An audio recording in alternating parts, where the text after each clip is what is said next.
Pwede ka mag once a week ang pork, twice a month ang beef. Okay, okay. Pero I need you, Madali. underweight po kayo, no? So you Opo, need to do lifting exercises. Bibigyan ko kayo. Then, 3 times a day ang kain. Ang fasting should be 12 to 14 hours lang. Opo. You need to eat 3 times a day. Hindi pwede okay. muna mag 2 meal a day. Opo.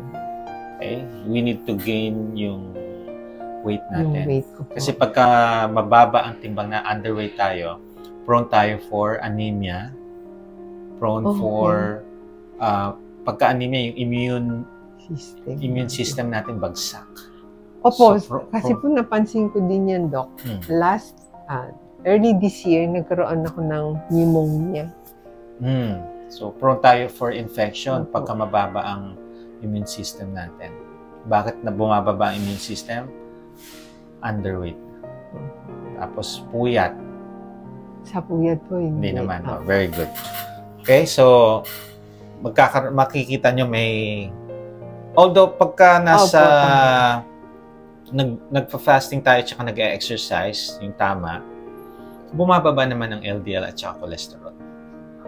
Pero pagka yung sobrang taas, nag-aano muna ako, nagbabawas muna ako ng, para you don't need to take yung mga lipid-lowering drugs. Kasi marami po ako, mas matataas pa dito, napababa nila ang cholesterol.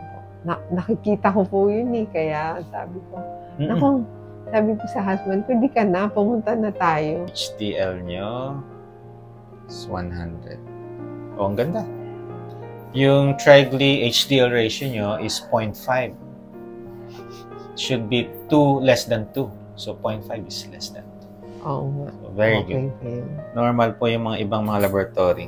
Then, siguro after a month, pwede nyo ipa-repeat tong lipid profile na lang. Opo.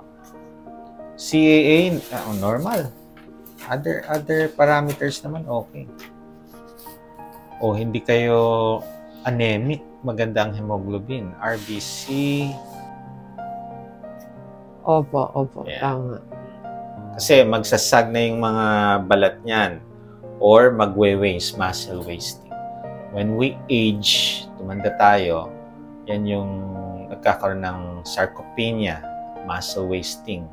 So we need exercise, lifting, resistance exercise to reverse that muscle wasting. Nasa inyo na yun, ayan na. Opo. Okay? So, kailangan natin mag-adapt.